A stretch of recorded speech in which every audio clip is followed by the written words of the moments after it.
Are you focusing? Are you good? I think you're good. So this video inspo was actually based on one of the YouTubers I was watching last night. Her name is Rhiannon McGavin, and her video was called Winter Things. And she was just talking about all the things that she liked in the winter.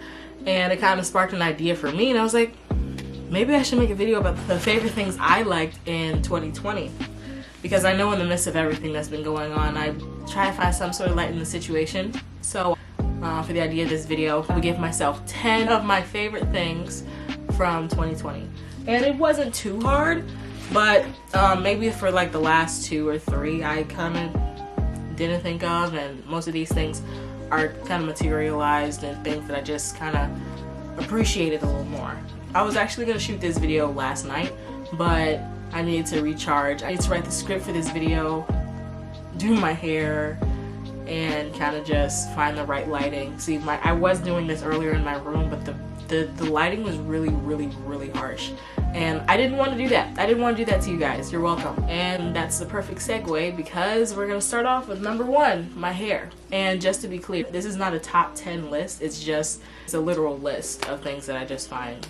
There's nothing better than the other. I remember the first time I ever got braided hair added into my hair, and I was like 10 in 5th grade, and it was from my 5th grade pictures. And for some reason I just didn't want long braids. I just didn't enjoy it, and I just wanted it to blend in with my natural hair. So how I got it, I kind of like got them braided back and then curls at the end, and no one really paid attention. No one could really care less, and I think I was just being a big baby at that point. After I graduated 8th grade, because we couldn't have color in our hair then, I just kind of experimented with colors, experimented with things that worked and some things that didn't work, and went back to the drawing board. Most things I've done numerous amounts of box braids. I've done the feed-ins, I've done crochets, I've done goddess locks. I recently tried on a wig, and that was really great. That was a fun moment. It was more of an ash blonde kind of thing. I actually dyed the wig myself, and yeah, ever since then I love my hair and how versatile black hair is, and it's grown a lot since then. And I would say one of my main fears would be running out of hairstyles. It's there. It's just a mild thing. So many I've done, but there's so much more that I've never really tried and never really thought of. I'm ready for that in 2021.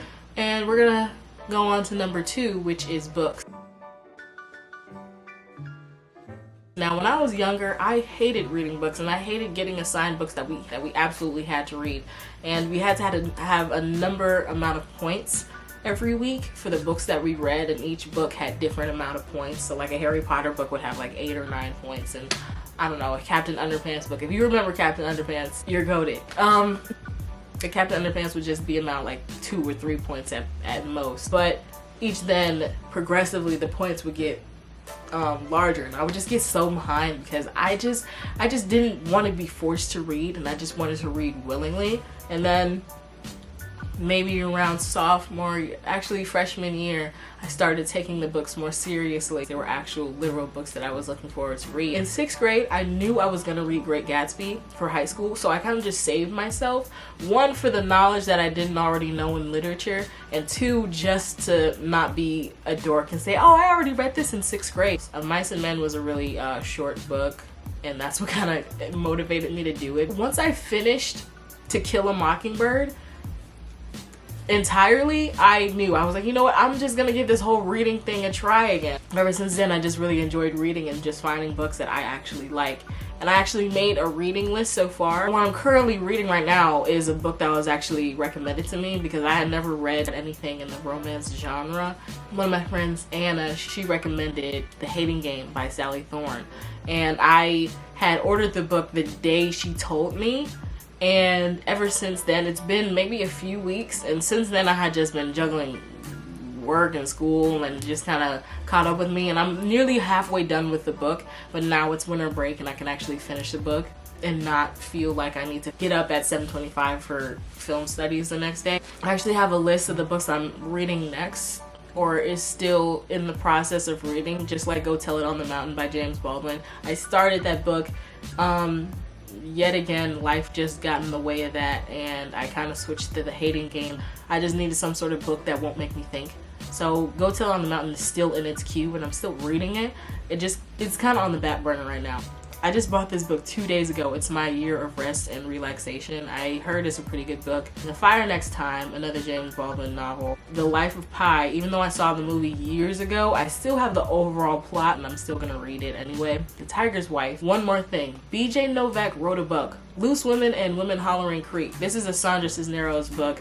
You probably know the author because she wrote the infamous House on Mango Street that we all had to read in high school. I hated House on Mango Street, but I've read it twice. I had to read it in 8th grade and I had to read it sophomore year.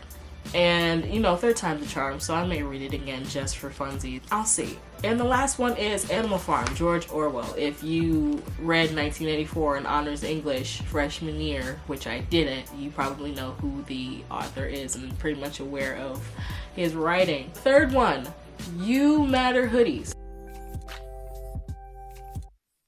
Let's go back to when Vine was a thing, and one of my favorite Viners was Demetrius Harmon, or his name was Micha Mars, and he is my celebrity crush.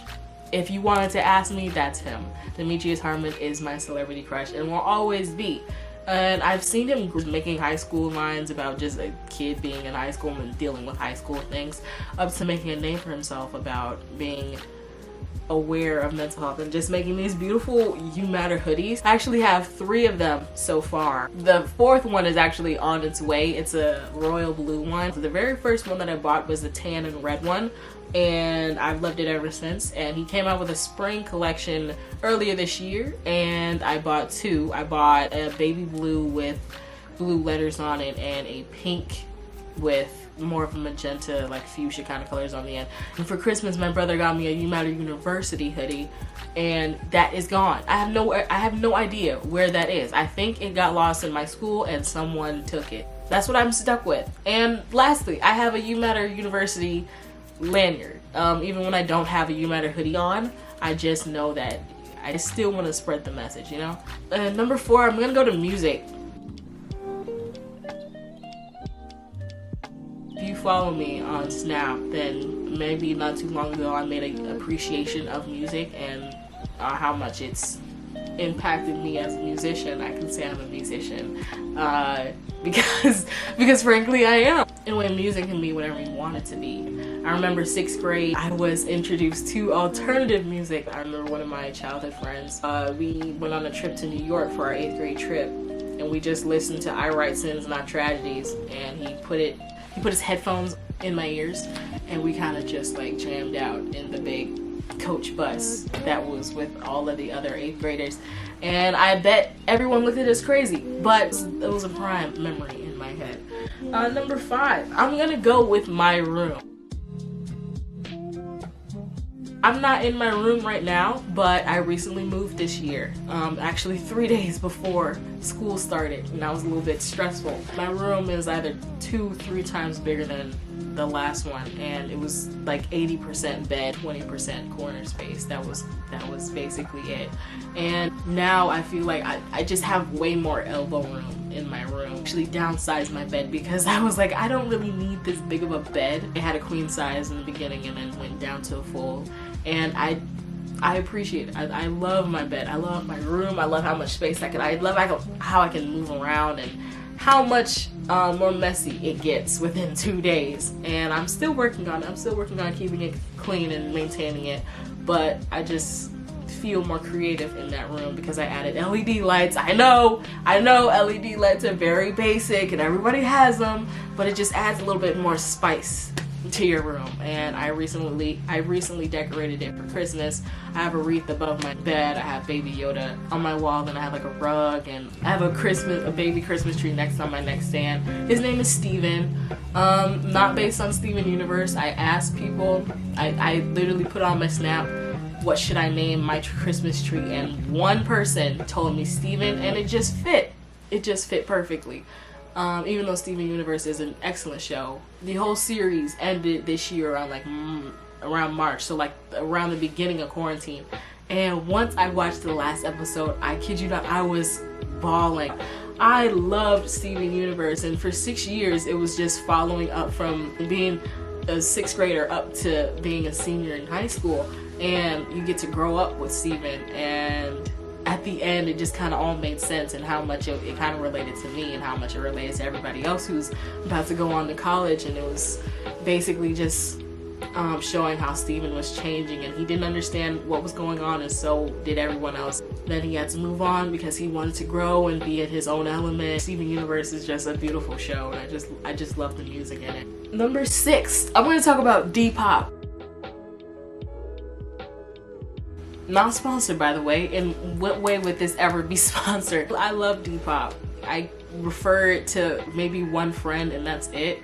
But Depop is just really, really, really fun. It's literally online thrifting. And throughout this entire quarantine, it was more safer to do. So the first thing I bought was this Winnie the Pooh. It's really nice. I really like the sleeves on the bottom. And if you could tell in the front, the sleeves are kind of like ribbed, or kind of, I don't know what the material is, but it's just kind of striped, and I really like the design on the front.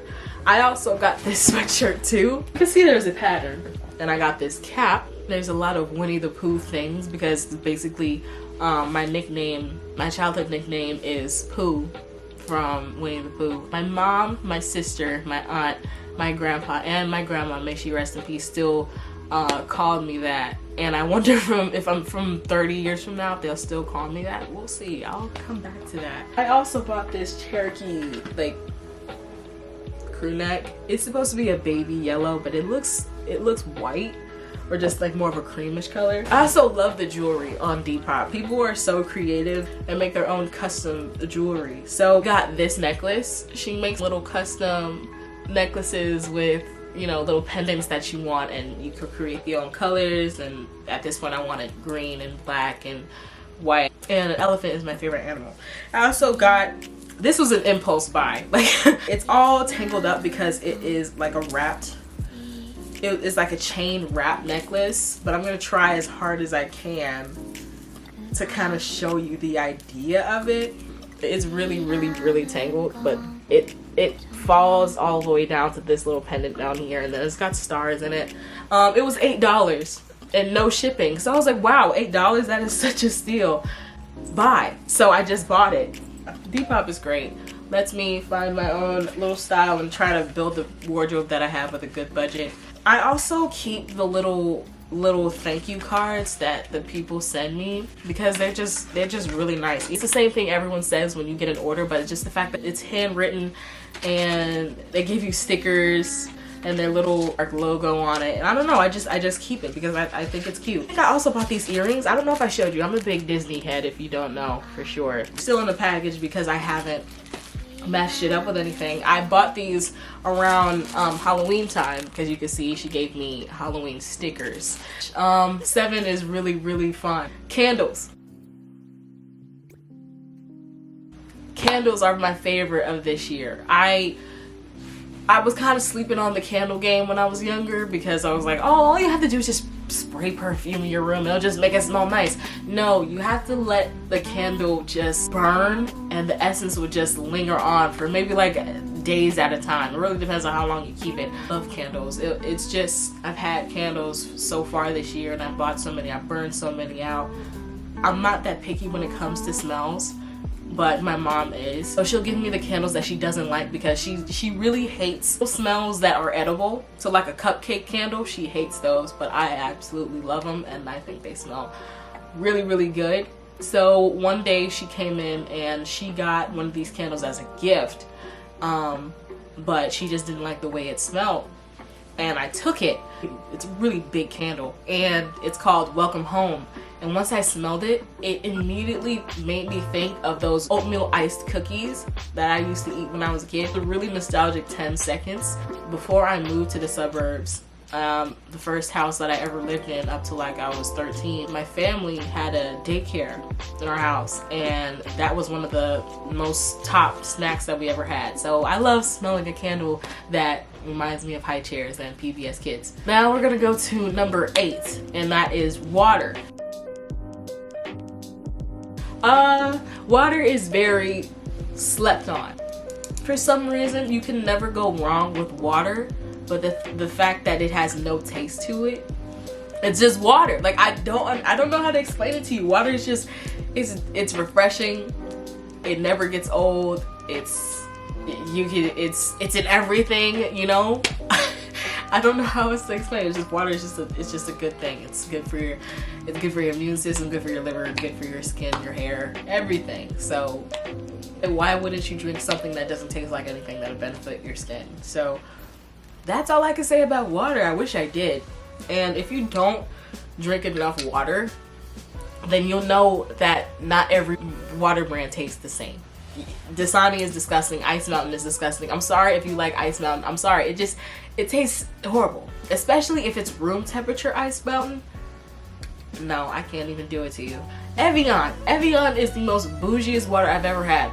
I remember having an Evian water, and to mess with my friend's sophomore year, I put an Evian water bottle on the side of my book bag, and I guess everyone saw it. It was like, oh, you're so bougie, you have Evian water. I'm just kidding, I put tap water in there. I just had an Evian empty water bottle, and the first time I drank the Evian water, it was disgusting. I don't know what was the big hype about Evian water. Maybe it was just because it was an $8 bottle. Now we're gonna go on to 9. I can't believe we're almost done with this list.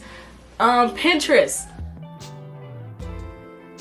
It's probably gonna make me sound really, really basic. I find all of my outfit inspos on there. If I ever want to change to a different color, I always go to Pinterest and look for different colors, because most of the people that try out the colors, I'll find someone with around the same skin tone as me and just refer it to that. I also have a lot of food pictures on there. I really, really want to try those souffle pancakes, or those really fluffy pancakes that I keep seeing everywhere. That's actually gonna be my next video, is attempting to make souffle pancakes. If you want to watch me make pancakes and also make pancakes at the same time, and we just eat breakfast together, stay tuned. Last thing, it would be really weird that I said it, but is this YouTube channel. I know this is like the second video of this channel's existence, but it did start during a pandemic, and I can say I invested in this camera with my own money that I saved up, and ever since then I loved making creative content and making things that I just